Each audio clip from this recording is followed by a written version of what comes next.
He had $14, a 6-year-old, and zero interest in falling in love again, until the CEO walked into his job site. Every afternoon at 4 o'clock, the most powerful woman in the city started showing up, for a contractor with sawdust in his hair. "You'd make a great bride," he joked. She didn't laugh. She just said, "I'd need a groom for that." He wasn't invited. He didn't care. Some things are worth interrupting a boardroom for. She really did make a great bride. And he finally found his groom in himself. If you have ever believed that love only happens to people who are looking for it, this story will change your mind completely. Stay with me until the very end.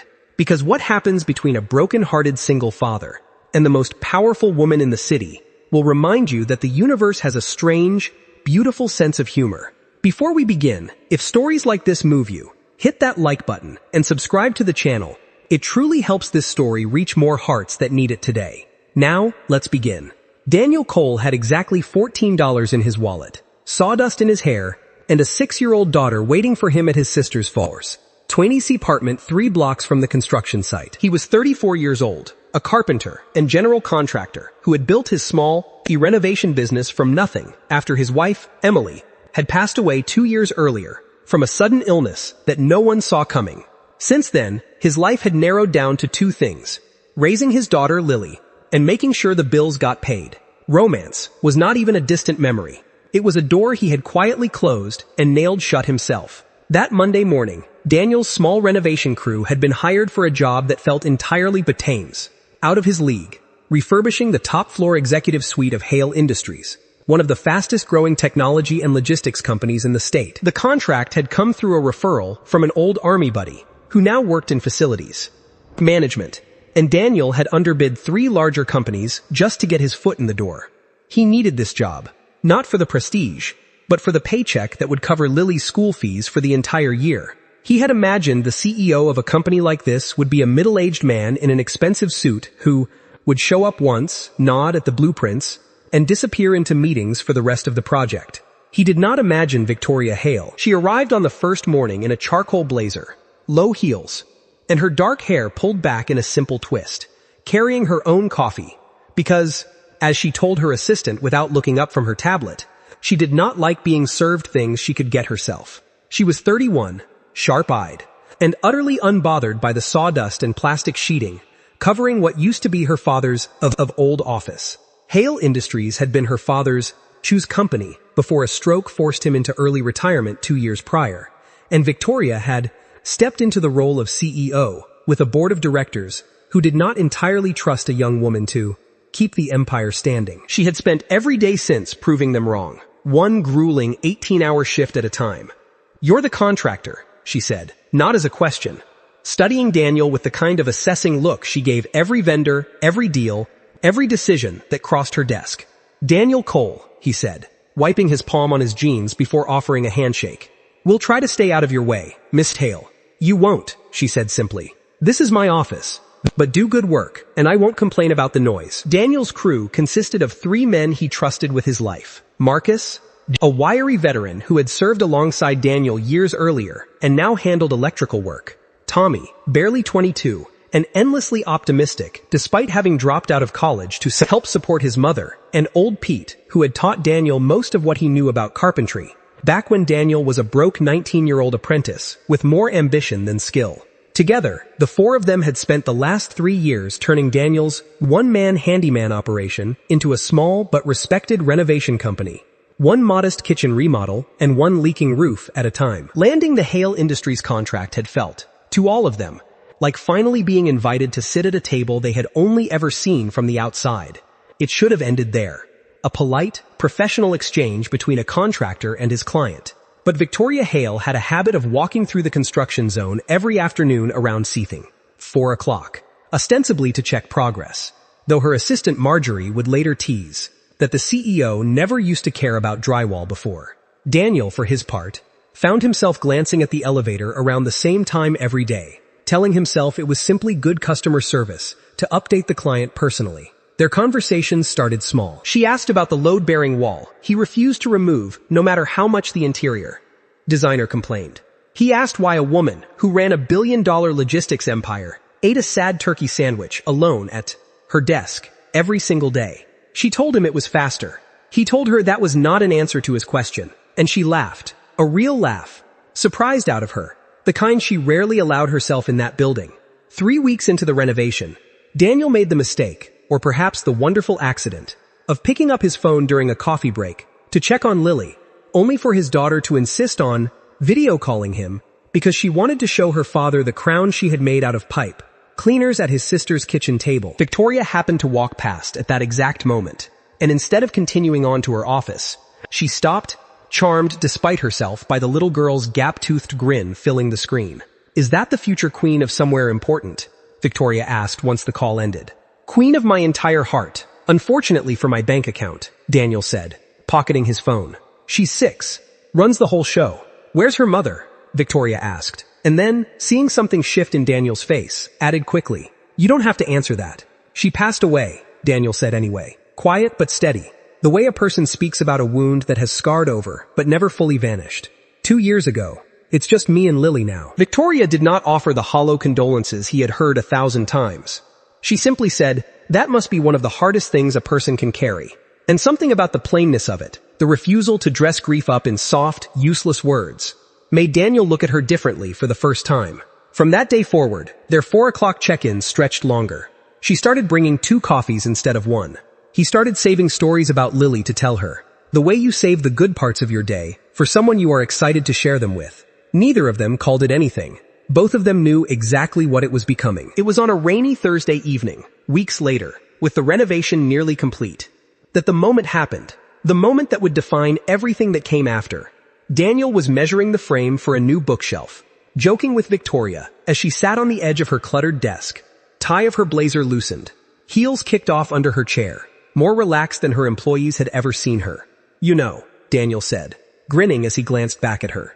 "Between the killer instincts in the boardroom, and the way you terrify grown men into silence with one eyebrow raise, you'd make a great bride. God help whatever poor groom ends up on the receiving end of that stare at the altar." He meant it as nothing more than an easy joke, the kind of comfortable teasing that had become their language over the past month.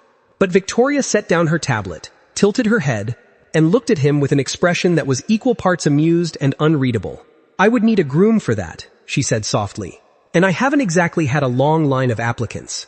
The words hung in the air between them, and for a moment, neither of them moved. Daniel felt his heartbeat pick up in a way it had not in over 2 years. He told himself it was nothing, that she was simply matching his humor, but the look in her eyes said otherwise, and so did the sudden warmth crawling up the back of his neck. "I find that very hard to believe," he said finally, his voice rougher than he intended. "Believe it," Victoria said. "Powerful women intimidate most men. They want someone who needs them, not someone who challenges them." She paused, studying him. "You don't seem intimidated." "I build houses for a living, Miss Hen. Ale? I'm not scared of strong foundations."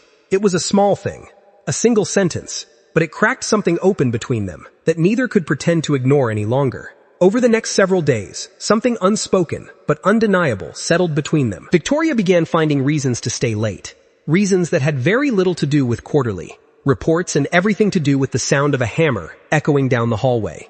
Daniel, in turn, began arriving earlier than his crew needed him to, telling himself he simply wanted a head start on the day. Old Pete, who had known Daniel since he was a teenager, was the first to notice. "You've got a look on your face I haven't seen in 2 years, Pete said one morning, watching Daniel whistle while he measured a door frame for the 3rd time. "I don't know what you're talking about," Daniel said, failing entirely to hide his smile. "Son, I watched you build houses through your wife's funeral without shedding a single tear in front of anyone. And now you're whistling show tunes over a door frame. I know exactly what I'm talking about." Pete clapped him on the shoulder. "Emily would want this for you. Don't let your own stubbornness talk you out of something good." Daniel didn't answer, but he didn't argue either, and that in itself felt like progress. Victoria, for her part, confided in no one, not because she didn't trust anyone, but because she had spent so many years being the person everyone else leaned on that she had nearly forgotten how to lean on someone herself. Her mother had passed when Victoria was in college, and her father, though loving, had raised her to believe that vulnerability and leadership could not coexist in the same person. She had built her entire adult life around that belief, armor-plated so thick that even her closest colleagues rarely saw past it. But something about Daniel Cole, his steadiness, the way he spoke to her like a person and not a title, the unhurried patience with which he let her set the pace of whatever was growing between them, made her armor feel, for the first time in years, unnecessary. One afternoon, she found herself sitting on an overturned toolbox in her half-finished office, laughing so hard at one of Daniel's stories about Lily attempting to give the family dog a courting haircut that she nearly knocked over a can of wood stain. Marjorie, passing by the open door, stopped in visible disbelief at the sound of her boss laughing like that, then quietly continued on her way, smiling to herself. Word began to spread through the office in the gentle way these things always do. Not through gossip, but through the simple, undeniable observation that Victoria Hale seemed lighter than anyone had seen her in years. If their story had ended there, in that quiet office with rain against the windows, it would have been simple. But real life rarely allows love to arrive without a fight. And Victoria Hale's world was far more complicated than 4 o'clock coffee breaks and pipe cleaner crowns. 3 days after that conversation, Victoria was called into an emergency board meeting. Richard Whitfield, the company's largest shareholder outside the Hale family, and a man who had never fully accepted a woman running the company his money helped build, proposed what he called a strategic partnership, a merger with Whitfield Logistics that would double the company's market share, contingent on Victoria marrying his son, Preston, a business school graduate with expensive suits and empty eyes. The board framed it as an opportunity. Victoria understood it for what it was, a takeover disguised as a wedding. She refused outright in the meeting, but Whitfield was patient and ruthless, reminding the board, and her, that her father's declining health left the company's future uncertain, and that stability, the kind a proper marriage alliance could provide, was exactly what nervous investors wanted to see. Over the following weeks, the pressure mounted from every direction. Anxious board members, her father's own gentle suggestion from his hospital bed that she consider all her options, for the company's sake, and Preston Whitfield's increasingly persistent, uncomfortable presence at company events. Daniel noticed the change in Victoria before she said a word about it. Their 4 o'clock talks grew shorter, tenser. She started canceling on short notice. When he finally asked her directly what was wrong, she told him everything. The merger, the pressure, the impossible position she had been placed in. So marry him, Daniel said, the words tasting like ash even as he spoke them, testing her, hating himself for needing to hear her answer. I don't want to marry him, Victoria said, frustrated, exhausted. I don't want to marry anyone, I don't. She stopped herself. Don't what? Daniel pressed gently. Anyone I don't. Feel the way I feel when a certain contractor teases me about pipe cleaner crowns, she admitted, quieter than he had ever heard her. It should have been the moment they finally crossed the line. Neither had dared to cross. Instead, Daniel felt something old and painful rise up in his chest. Not doubt about her, but doubt about himself. He was a single father, with a modest business, and a mortgage he was still catching up on. She was a woman fighting to hold together a billion-dollar empire, while her own board tried to marry her off like a business asset. What did he have to offer someone like that, except complication? And beneath all of it, sat the quiet, unspoken fear he had never said out loud to anyone, that loving someone again meant risking the kind of loss that had broken him once already. You should focus on saving your company, Daniel said instead, stepping back both physically and emotionally. I've got a renovation to finish, and a daughter who needs me home for dinner. He told himself it was the responsible thing to say. Victoria heard it as rejection, plain and simple, and she did not chase him. She had spent her whole life being told to make herself smaller, for other people's comfort. She was not about to beg a man to want her too. For the next 2 weeks, Daniel finished the renovation project with careful, distant professionalism. Victoria stopped walking by at 4 o'clock. The bookshelf he had built sat empty in the corner of her newly finished office, a quiet monument to something that had almost happened. Marcus noticed his friend's silence first. You've gone quiet again, he said one afternoon, loading tools into the truck. Like you did right after Emily. I'm fine, Daniel said, the same automatic answer he had given 100 times over the last 2 years. You're not fine, you're scared, Marcus said, not unkindly. There's a difference. Fine doesn't flinch every time your phone buzzes hoping it's snide, and then look disappointed when it isn't. Daniel didn't respond, because there was nothing to say that wouldn't be an admission Marcus already knew the truth of. That night, he sat at Lily's bedside longer than usual, after tucking her in, watching her sleep, thinking about Emily, about promises made at hospital bedsides, about the terrifying arithmetic of loving someone and the very real possibility of losing them. He told himself he was protecting his daughter from ever having to watch her father grieve. Twice. In truth, he was protecting himself, and some quiet, honest part of him knew it. Meanwhile, Victoria threw herself into work with a ferocity that alarmed even her most loyal staff. She approved 3 new contracts in a single week, restructured an entire logistics route to save the company nearly $2 million annually, and stayed at the office so late that Marjorie began leaving takeout containers on her desk just to make sure she ate.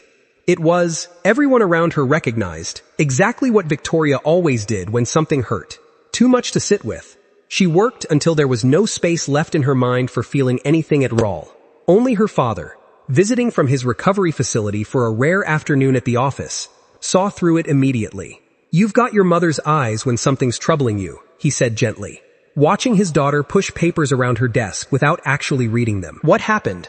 "Nothing happened, Dad. That's rather the problem," Victoria admitted quietly. And for a moment, the formidable CEO looked exactly like what she was underneath the title. A young woman who had let herself hope for something, and was now bracing for the disappointment of watching it slip away. It was Lily, in the end, who cracked the wall Daniel had built around his own heart. One evening, coloring at the kitchen table, while Daniel stared blankly at his phone, his daughter looked up and asked, "Daddy, why do you look sad like you did before, when Mommy went to heaven?" Daniel set his phone down, stunned by the simple clarity of a 6-year-old's observation. "I'm not sad about Mommy, baby," he said carefully. "Then who?" Lily asked. He hadn't realized how much he had talked about Victoria at home until his daughter, without hesitation, said, "The coffee lady. The one from your phone. You always smile when you talk about her. And now you don't talk about her anymore." That night, after Lily fell asleep, Daniel sat on his porch step for a long time, finally allowing himself to admit what he had been avoiding for weeks. He had let fear make his decision for him.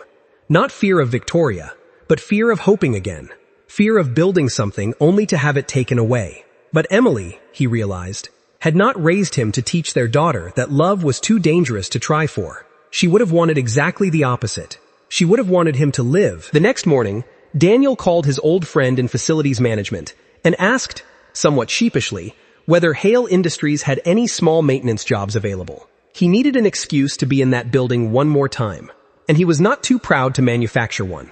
He asked old Pete to ride along, not because a boardroom needed a carpenter's toolbox, but because he wanted one person beside him who had known him since long before Emily, long before Lily, long before grief had taught him to keep the world at arm's length.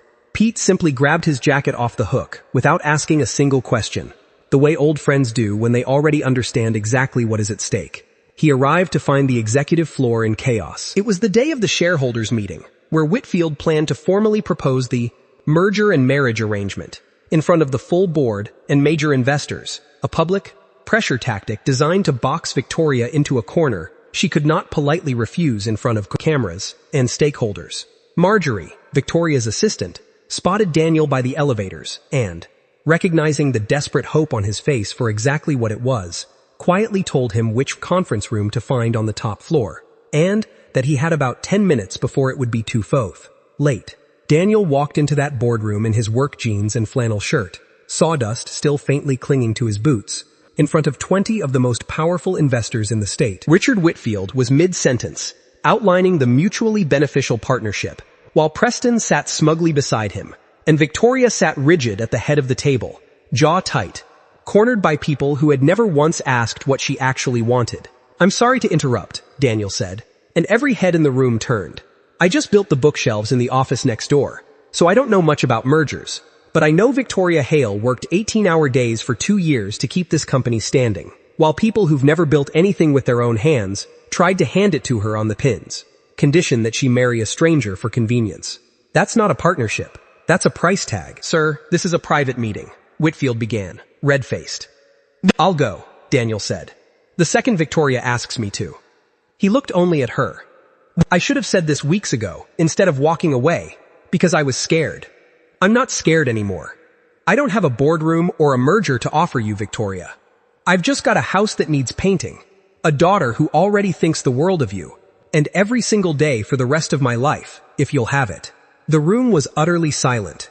Victoria rose slowly from her chair, and for the first time in 2 years of running her father's empire under a microscope of doubt, she stopped performing composure and simply let herself feel something in front of everyone. "You once joked I'd make a great bride," she said, crossing the room toward him, voice steady, despite the tears gathering in her eyes. "I remember," Daniel said. "I believe I told you I'd need a groom for that." "I believe I'm applying for the position," Daniel said, effective immediately. Whitfield sputtered something about the impropriety of the moment, about optics and shareholders. But Victoria turned to the board with the calm authority that had earned her that seat in the first place. "The merger is off the table," she said clearly. "Hale Industries doesn't need a marriage to prove its stability. It needs results, and I've delivered them for 2 years straight, with or without a ring on my finger." She looked around the room, daring anyone to challenge her, and no one did. 6 months later, Daniel Cole stood at the end of a small, sunlit aisle in the backyard of Victoria's family home, watching the woman he loved walk toward him in a simple ivory dress. Her father, recovering well and beaming with pride, walking her down the grass. Lily, now 7, scattered flower petals with the seriousness of a girl performing the most important job in the world, occasionally pausing to wave enthusiastically at her father. There was no boardroom, no merger, no shareholders, only family, a handful of close friends, and 2 people who had almost let fear cost them everything good waiting to happen. Marcus stood as best man, looking uncharacteristically emotional, for a man who had once claimed weddings were just expensive dinners with paperwork. Tommy had personally overseen the wooden arch Daniel built for the ceremony, insisting it be the best thing this company has ever made, while Marjorie sat in the second row, dabbing her eyes and whispering to Victoria's father that she had known this would happen since the day she caught her boss laughing over a can of wood. Stain. Even the board members who attended, the very ones who had once doubted a woman could run Hale Industries and keep her heart intact at the same time, watched with quiet, humbled respect as the 2 most unlikely people in the city became the most obviously right fit either of them had ever found. "You really did become a great bride," Daniel whispered as she reached him.